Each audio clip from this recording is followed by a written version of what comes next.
안녕하세요. 헤비프레임입니다. 이번에는 옵티미스틱 렌더링이라는 거에 대해서 알아보도록 하겠습니다. 옵티미스틱 렌더링. 이거가 뭐냐? 이거 들어보신 분도 있을 거고, 아마 이 옵티미스틱 렌더링이란 말을 직접 들어보지 못하셨을지라도, 제가 설명을 하면, 맞아, 그거 하는 그런 게 있을 거예요. 자, 그럼 우선 옵티미스틱 렌더링이라는 게 뭔지 한번 제가 만든 정의를 가지고 한번 살펴보도록 할게요. 옵티미스틱 렌더링이라는 건 어떤 결과가 나올 때까지 시간이 걸리는 작업들이 있어요. 뭐 통상 우리가 이제 에이싱크 작업이라고 하는 것들이죠. API에서 뭔가 작업을 처리를 하는 그런 것들. 그런데 그 결과가 다 완성되기 전에 사용자에게 즉각적인 피드백을 보여주는 것이 바람직할 때가 있어요. 그럴 경우 어떻게 하느냐? 일단 사용자가 의도한 대로 클라이언트 단에서 우선 결과를 보여줘요. 그러니까 서버에서 어떻게 처리가 되든지 그런 상관이 없이. 그리고 서버에서 오케이 또 의도대로 그러니까 작업이 완성된 경우에는 결과를 유지를 하고, 만일에 서버에서 처리를 못했을 경우 뭐 아니면 뭐 네트워크 오류가 났을 경우 같은 경우도 있겠죠. 그렇게 의도대로 작업이 완성되지 못한 경우에는 사용자의 작업을 원상 복구시키는 어떤 일련의 UI 작업을 이걸 옵티미스틱 렌더링이라고 할 수 있겠습니다. 자, 그러면 언제 이걸 사용하는 것이 좋은가? 옵티미스틱 렌더링 사용이 언제 바람직한가? 이런 걸 한번 보면요. 우리가 흔히 보는 페이스북이나 인스타그램 같은 서비스에 보면 좋아요 또는 하트 아이콘을 클릭했을 때 이게 실제로는 어떤 특정 사용자가 좋아했는지 아닌지를 알기 위해서 서버에도 처리를 해야 되겠죠. 그런데 그 서버에서의 처리가 일단 되기 전에 클라이언트 단에서 즉각 사용자의 의도를 반영해서 처리하는 겁니다. 그리고 만약 서버 단에서 처리가 실패할 경우에 클라이언트 단에서 다시 원상 복구를 시키는 거죠. 자, 그럼 왜 이제 이렇게 하는가 보면 인증이나 구매 등과 같은 이런 오퍼레이션이 있었죠. 이런 오퍼레이션에서는 최종적으로 처리가 된 거를 사용자한테 보여주는 게 굉장히 중요해요. 근데 만일에 이제 뭐 인증되지 않았는데 뭐 인증됐다고 먼저 보여준다거나 구매 처리가 완료가 되지 않았는데 구매가 완료됐습니다. 이렇게 보여주는 거는 사실 큰 문제를 야기시킬 수가 있죠. 근데 어떤 좋아요 같은 경우에 이게 서버에서 처리가 완료될 때까지 뭐 로딩 스피너를 보인다거나 아니면 아무 액션도 안 하고 있는 거는 약간 좀 일종의 이게 좀 오버킬인 것 같아요. 그러니까 이게 어, 어떤 그러니까 이제 아주 크리티컬하지는 않지만 사용자가 그 처리를 기다려야 한다는 것들이 좀 바람직하지 않은 예들이 어, 가끔 있어요. 그럴 때는 이런 옵티미스틱 렌더링을 사용하는 게 바람직합니다. 자, 그러면 이제 예제를 보면서 한번 이 옵티미스틱 렌더링에 대해서 상세하게 살펴보도록 하겠습니다. 저는 엑스포를 이용해서 리액트 네이티브 프로젝트를 만들 예정입니다. 그래서 엑스포 유닛, 리액트 네이티브, OP, RM, DBO 라고 프로젝트를 만들게요. 블랭크 프로젝트, 그리고 옵티미스틱 렌더링 하고요. 저는 얀 쓸 겁니다.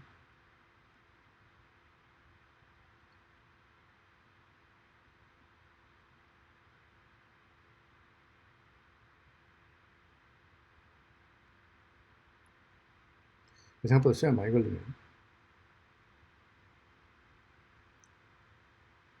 그 다음에 디렉토리 이동할게요.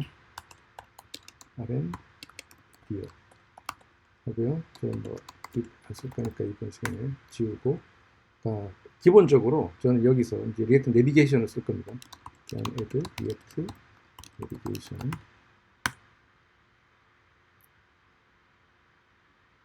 그런데 이 리액트 내비게이션이 3.0에서 4.0로 넘어가면서 좀 많이 바뀌었어요. 처음에는 보면 이 리액트 내비게이션 인스톨하면서 엑스포의 경우에 뭐뭐뭐 인스톨 하라고 했는데, 이게 보면 그냥 일단 처음에 리액트 내비게이션 인스톨 하라고 나오고요. 그 다음에 제가 스택 내비게이션을 쓸 건데 스택 내비게이션을 쓰려니까 보니까 이게 리액트 내비게이션 스택이라는 별도의 패키지로 갔어요. 그래서 제가 이걸 일단 인스톨 하겠습니다.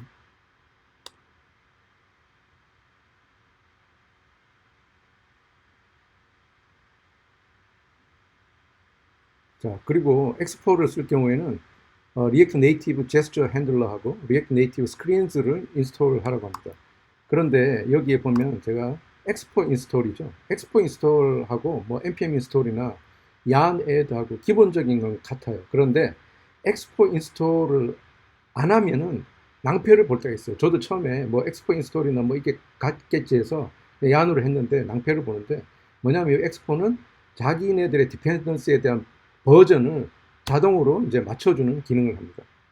그러니까 이 뭐 어떤 가이드나 매뉴얼에 어떤 특정 패키지를 엑스포 인스톨로 해서 인스톨하라고 돼 있으면 꼭 지켜주시기 바랍니다. 만일에 그냥 했다가 나중에 에러가 났을 때 요거를 캐치하고 있지 못하면 굉장히 오랜 시간을 헤매게 됩니다. 저희가 아주 간단한 앱이기 때문에 사실 뭐 스크린도 하나고 뭐 멀티 스크린도 아니고 해서 그렇게 뭐 복잡하게 만들 필요는 없는데, 제가 항상 하는 스타일이 내비게이션 디렉토리 만들고 스크린스 디렉토리 따로 만드는 거라서 그렇게 그대로 따라 하도록 하겠습니다. 스크린스 디렉토리 만들고 제가 화면에 하는데 그거를 메인 스크린이라고 부를게요. .js. 자, 여기서 리액트 네이티브 패키지의 펑셔널 컴포넌트 하는 게 있습니다. 이게 잘못됐네. 리액트 네이티브 펑셔널 펑션, 예, 하고 제가 여기 스타일 시트 하고요. 컨스트 스타일스는 스타일 시트 create 그리고 여기다가는 메인 스크린, 이렇게 해서 일단 메인 스크린 화면을 만들어 놓겠습니다. 그리고 그 다음에 좀 내비게이션을 관장할 내비게이터들을 보관할 디렉토리로 내비게이션이라는 이름을 만들 거고요. 제가 요거는 그냥 옵티미스틱 렌더링이니까 그냥 제가 그냥 편의상 이름을 옵티미스틱 스택이라고 이름 붙일게요. 그 스택 내비게이터를 여기서 쓰는 이유는 뭐 앞뒤로 백 앤 포스 해서 왔다 갔다 하려고 하는 게 아니라 앱바 형태를 쉽게 만들 수 있는 방법이기 때문에 그렇습니다. 자, 그러면 먼저 import react navigation에서 그거 첫 번째로 해야 되는 게 create 앱 컨테이너죠. 요거가 최종적으로 내비게이터를 감싸서 엑스포트 할 거니까. 그 다음에 아까 뭐 보셨겠지만 리액트 내비게이션 스택이라는 거에서 스택 내비게이터를 이제 따로 불러와요. 여기서 create stack navigator 불러오고요. 그 다음에 제가 요 플랫폼 디펜던시를 좀 체크를 할 겁니다. 그러니까 이제 앱과 스타일이 좀 다르죠. 그래서 그걸 체크하기 위해서 제가 리액트 네이티브에서 플랫폼 불러오도록 하겠습니다. 자, 그리고 여기 당연히 메인 스크린 불러와야 되겠죠. 포트 여기서 스크린즈 메인 스크린 로그 메인 스크린 그러겠습니다. 죄송합니다. 자, 그래서 제가 여기서 스택 내비게이터를 만들 거예요. optimistic stack 있고 create stack navigator 하고요. main 하고 뭐 사실 하나 뭐 그냥 스크린만 옵션을 주실 거면 별도로 이렇게 이제 뭐 오브젝트 노테이션 안 써도 되는데 저는 뭐 이렇게 하는 게 항상 버릇됐기 때문에. 자, 그리고 이 스택 내비게이터 전체, 이 스택 내비게이터 전체에 그 적용될 옵션을 정의하도록 하겠습니다. 디폴트 내비게이션 옵션스 하고요. 헤더 스타일. 저 헤더 스타일의 백그라운드 컬러는 만일에 OS가 안드로이드면 레드를 주고요. 아니면 그냥 디폴트를 사용하도록 하겠습니다. 그리고 요 헤더 이게 좀 불편하더라고요. 헤더 타이틀 헤더 스타일을 하고 그 안에 들어간 글자를 주는 거하고는 이게 좀 분리를 해서 줘야 돼요. 그래서 제가 color platform.os 안드로이드면 저는 화이트 색상을 주고요. 안 그러면 블랙을 주도록 하겠습니다. 그리고 요거 이제 익스포트 디폴트 해야 되는데 이게 create a container로 감싸야 되겠죠. create optimistic stack. 자, 이렇게 해서 요게 이제 맞춰졌습니다. 자, 그러면 앱에 가서 요 우리가 이제 내비게이터를 쓴다는 거를 여기다 이제 그 내비게이터를 이제 우리가 엑스포트를 하도록 되어야 되겠죠. 그래서 여기서 요거 다 필요 없고요. import optimistic stack from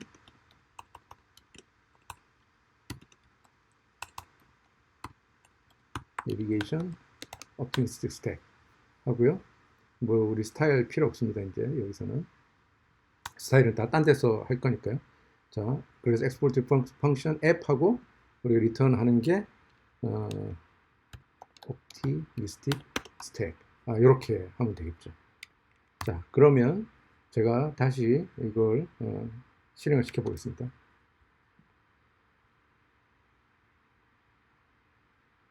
이 안드로이드 에뮬레이터가 좀 느리더라고요.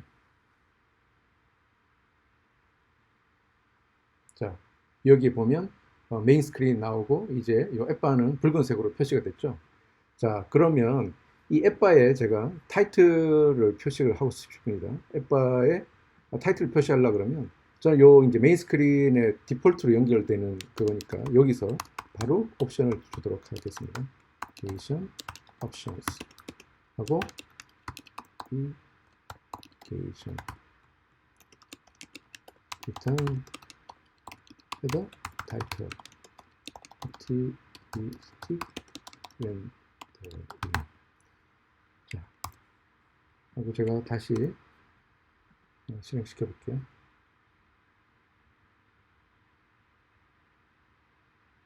타이틀이 표시가 되고 그리고 타이틀 색깔을 제가 안드로이드 경우에는 하얀색을 썼었죠. 그러니까 이제 요게 반영이 되어 있는 상태입니다. 자, 이제 주변 정리가 다 됐으니까 저희는 이제 요 메인 스크린에서만 놀면 됩니다. 자, 이 메인 스크린에서 보면 제가 요 optimistic rendering을 표시를 하기 위해 가지고 아이콘을 표시를 할 거예요. 그러니까 그 아이콘이 하트 아이콘인데 그 하트 아이콘을 클릭하면 빈 아이콘이 찬 아이콘, 그러니까 꽉 찬 아이콘이 된다거나 뭐 그런데 빈 아이콘을 클릭했는데 나중에 결과가 실패하면 꽉 찬 아이콘으로 갔다가 다시 빈 아이콘으로 오는 그런 것들을 만들 거예요. 그래서 일단 아이콘이 필요하기 때문에 제가 아이콘을 가져올 겁니다. 자, 요 아이콘 가져오는 거를 어디서 가져올 거냐면 엑스포에 벡터 아이콘즈라고 있죠. 근데 제가 아이콘을 찾아보니까 그 머티리얼 아이콘즈에서 그 페이보리트 아이콘 그게 괜찮은 게 있더라고요. 그래서 일단 저는 머티리얼 아이콘즈를 가져오도록 하겠습니다. 그 아이콘 이름은 페이보리티드예요.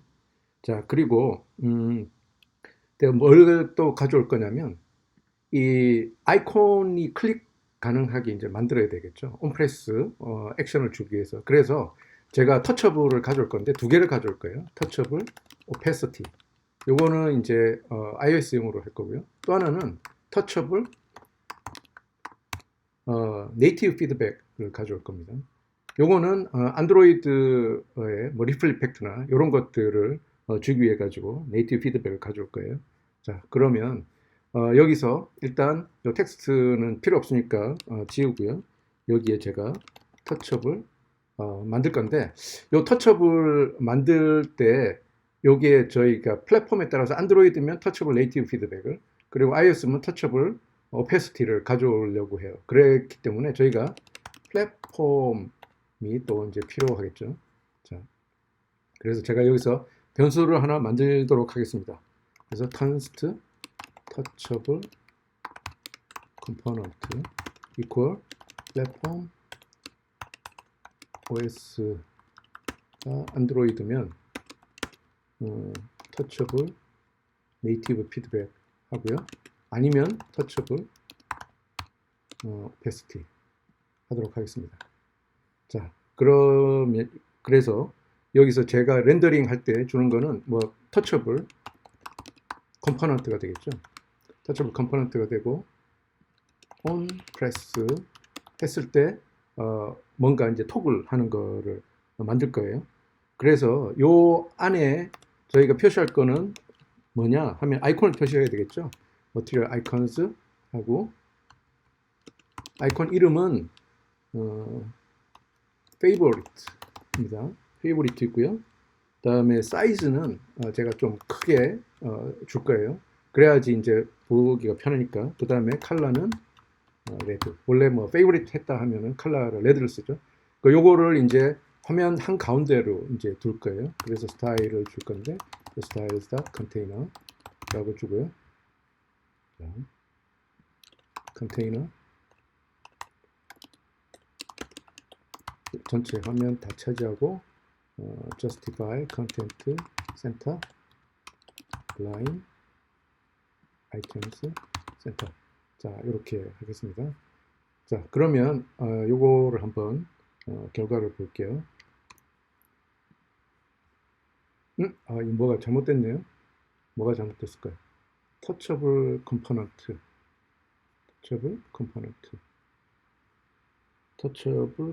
on press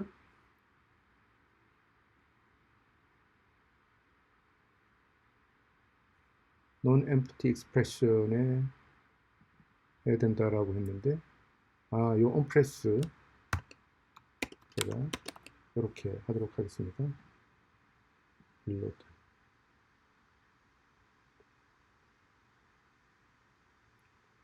자, 요 화면 한가운데 방금 이제 온프레스에 이제 아무것도 안 줘서 이제 뭐 그런 일이 생길 건데 화면 한가운데 요 붉은 아이콘이 이제 표시가 됐죠.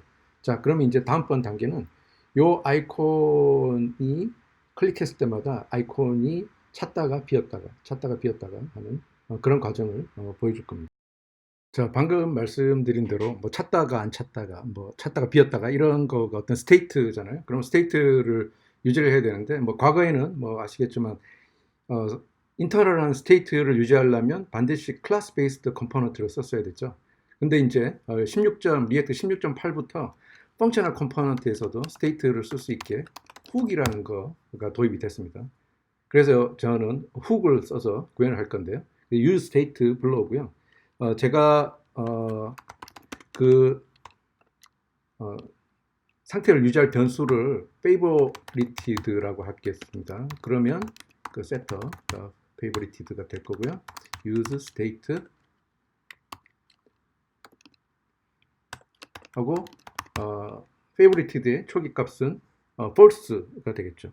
자, 그러면 요 터처블 요 아이콘을 클릭할 때마다 요 상태를 바꿀 거예요.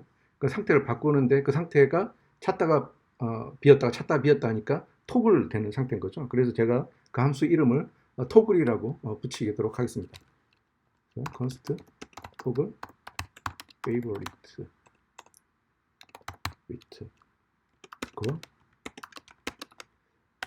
되는데 일단 첫 번째 해야 되는 게 뭐냐면 set favorite 그래서 optimistic rendering이니까 set favorited 무조건 현 상태는 이전 상태에서 바꾸는 거죠. 그래서 previous favorite라고 이전 상태가 있고요. 그거를 제가 다시 previous favorite로 무조건 바꾸기로 하겠습니다. 이게 이전 상태 의존적이니까요. 이렇게 지금 제가 하고요. 그 다음에 요게 async 오퍼레이션을 저희가 시뮬레이션을 해야 됩니다. 이게 그 플러터에서는 그 퓨처라고 했는데 리액트 자바스크립트 계열에서는 이거를 갖다 프라미스라고 하죠. 그렇기 때문에 제가 여기서 새로운 어떤 프라미스를 제너레이트 하도록 할게요. 그리고 실제로 어떤 리모트 API에 갔다 오는 것 같은 느낌이 들도록 하기 위해서 set timeout을 이용해서 한 2초 정도 그 딜레이를 두도록 하겠습니다. return new promise. promise는 두 개의 그 펑션을 아규먼트로 가지고 오죠. resolve, reject 하고 자 여기서 제가 set time out 하겠습니다. 제가 이거 지연은 2초. 그러니까 20, 그러니까 2000 밀리세컨드니까 2초를 주고요. 그다음에 여기서 제가 랜덤 넘버를 제너레이트 시키겠습니다. 랜덤 넘버 시켜가지고 이게 짝수가 되면 이게 그냥 그 결과를 계속 바꾸는 걸로 하고요. 그러니까 성공을 했다고 보고 홀수가 제너레이트 되면 그 오퍼레이션이 실패했다고 간주를 하는 그런 것들로 만들겠습니다. 매스 랜덤 해가지고 제가 여기에 100 곱하는데 그 매스 플로우를 하니까 이게 이제 정수가 되겠죠.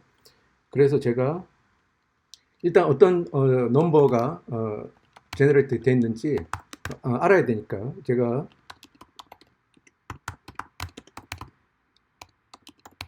제너레이트 된 넘버를 화면에 출력하기로 하겠습니다. 젠넘. 근데 그 이상하게 이렇게 요새 콘솔 하면 이게 리액트 네이티브에서 이게 콘솔이 저렇게 리콰이어 되더라고요. 근데 이게 제가 몇 개를 찾아보고 거기서 하자는 대로 했는데도 이게 잘 안 돼서 여기 약간 좀 귀찮은 거예요. 자, 그래서 제가 젠넘 나누기 2 해서 이게 짝수면 resolve true 하고요. 만일에 아니라면 resolve false 하도록 하겠습니다. 자, 그러니까 이게 의도하는 바가 뭐냐면 이 toggle favorite 함수는 새로운 프라미스를 만들어내는데 2초 경과 후에 숫자를 제너레이트 시켜보고 그게 만일에 나눠서 짝수면 나눠서 0이 되면 이게 오퍼레이션이 성공한 걸로 하고 그게 만일에 아니면 오퍼레이션이 실패한 걸로 이렇게 하는 거죠. 이게 일종의 이제 리모트 API 이제 시뮬레이션을 한 겁니다. 자, 그러면 이 함수를 이제 불러와야 되겠죠. 여기서 그래서 on favorite 하면 toggle favorite 하고요. 이 결과가 프라미스니까 then 되고 저 result 부르겠습니다. 그래서 만일에 if result가 false면 false면 set favorited는 previous favorit의 결과가 다시 원상 복구를 시켜야 되겠죠. 자, 그게 아니면 저희가 여기서 할 일이 없는 거예요.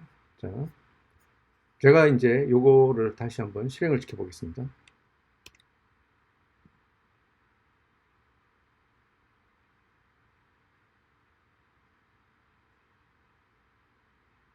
아, 참.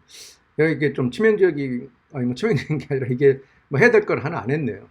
이게 뭐냐면은 이게 아이콘이 바뀌어야 되는데 지금은 그냥 아이콘이 계속 똑같은 걸로 머물러 있는 거잖아요.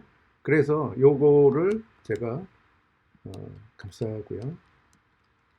이게 favorited가 true면 favorite로 하고요. 아니면 favorite border 이렇게 바꾸겠습니다.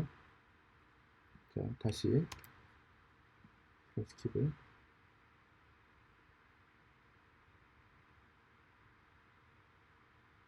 자, 제가 탁 눌러서 짝수가 나오면 이 상태가 유지가 되고요. 홀수가 나오면 상태가 바뀌었다가 다시 백 해야 되겠죠. 제가 자 이걸 눌러 보겠습니다. 바로 바뀌었어요. 그런데 95가 제너레이트가 됐죠. 그러면 홀수가 제너레이트 됐으니까 이게 실패한 거예요. 그러니까 바뀌었다가 다시 원상 복구가 됐죠. 제가 다시 한번 눌러 보겠습니다. 바로 바뀌었어요. 96 되니까 요거는 성공이니까 상태를 유지하죠. 제가 다시 한번 눌러 볼게요. 빨간 데서 눌렀는데 false가 나오면 빨간 게 하얀 걸로 바뀌었다가 다시 빨간 걸로 바뀌어야 되겠죠. 자, 요거 짝수 나왔으니까 그대로 유지가 되고요. 자, 지금 여기서 하얀 거니까 실패하면 빨간 걸로 갔다가 다시 하얀 걸로 돌아와야 되죠. 여기 계속 짝수가 나오네. 한 번만 더 해볼까요? 몇 번 더 해보겠습니다. 자, 빨간 거였어요. 바로 하얀 걸로 바뀌고, 자, 홀수가 나오니까 다시 빨간 걸로 바뀌었죠. 자, 그래서 요게 오티미스틱 렌더링을 리액트 네이티브로도 똑같이 이제 구현을 해봤습니다. 근데 방금 보시면 뭐 이렇게 제가 이게 눌러도 이 안드로이드인데 뭐 아무 그게 없어요. 뭐 리플 이펙트나 이런 게 안 나타나요. 그죠? 그게 제가 여기 뭐 좀 더 봐야 되겠는데 이 터처블 컴포넌트가 이 경우에는 터처블 어, 그거였죠. 네이티브 피드백이었죠. 근데 요거를 뷰로 감싸면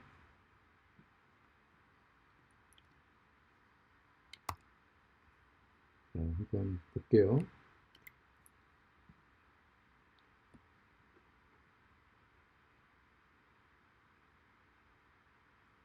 자, 제가 눌러보겠습니다. 자, 리플 이펙트를 방금 보셨나요?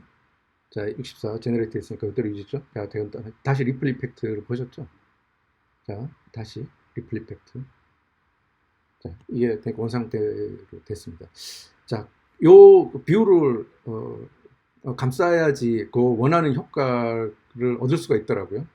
요거 뭐 왜 그런지는 제가 나중에 한번 찾아보고 그 비디오 밑에 이유를 제가 알게 되면 설명을 드리도록 하겠습니다. 자, 그러면 iOS도 한번 보도록 하겠습니다. 자, iOS 제가 요거를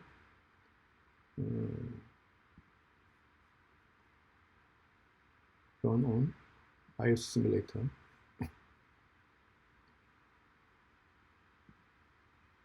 릴로드.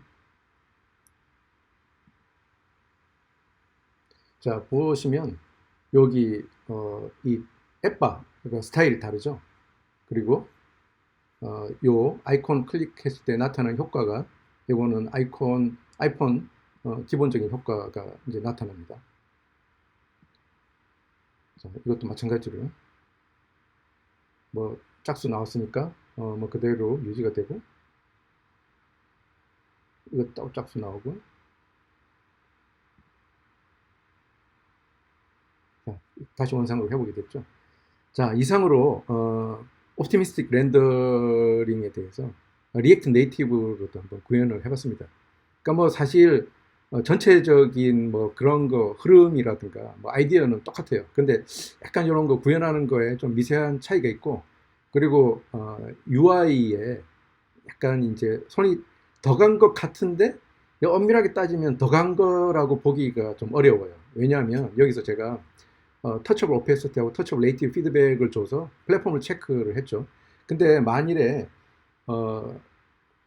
플러터에서도 똑같은 걸 하려 그러면 플랫폼을 체크를 해서 쿠퍼티노 위젯을 가져오든지 머티리얼 위젯을 가져오든지 그 둘 중에 결정을 해야 되거든요. 그러니까 뭐 사실 플랫폼에 대한 디펜던시를 다 반영을 하려면 거기서 거기다 뭐 이렇게 말씀을 드릴 수 있겠습니다. 예, 오늘은 옵티미스틱 렌더링을 리액트 네이티브로 한번 구현을 해봤고요. 다음번에 다른 내용으로 찾아뵙도록 하겠습니다. 많이 도움이 됐으면 좋겠습니다.